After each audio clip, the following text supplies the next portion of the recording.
Now turn to section 4. Now turn to section 4. Section 4. Section 4.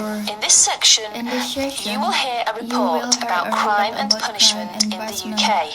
First, read questions 31 to 40.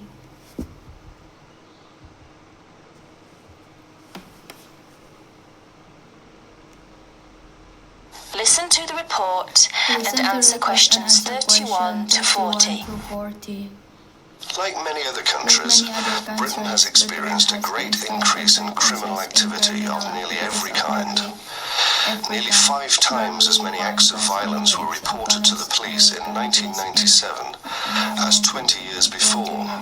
Although most burglars are not caught, those who are caught overload the courts and prisons. Although the courts try, in theory at least, to use probation, community service, and other devices to avoid sentencing people to prison. The 50,000 people in prison are more in proportion to the population than in any other Western European countries.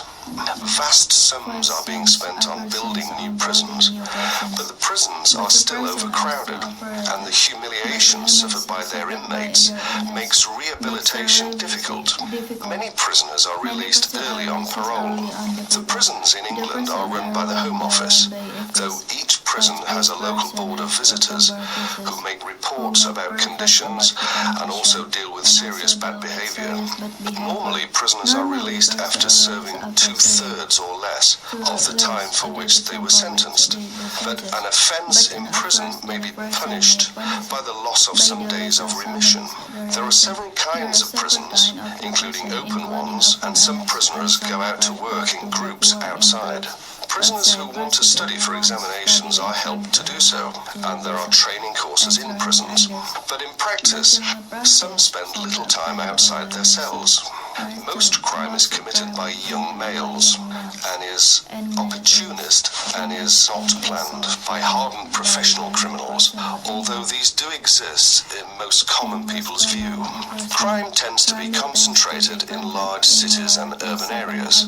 About 94% of offences recorded by the police in England and Wales are directed against property, but only 5% involve violence.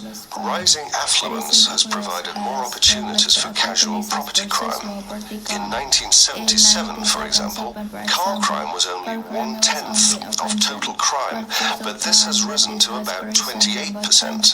The demand for and supply of illegal drugs had been an increasing factor in the incidence of crime in recent years. Regular crime surveys are undertaken in England and Wales, Scotland and in Northern Ireland.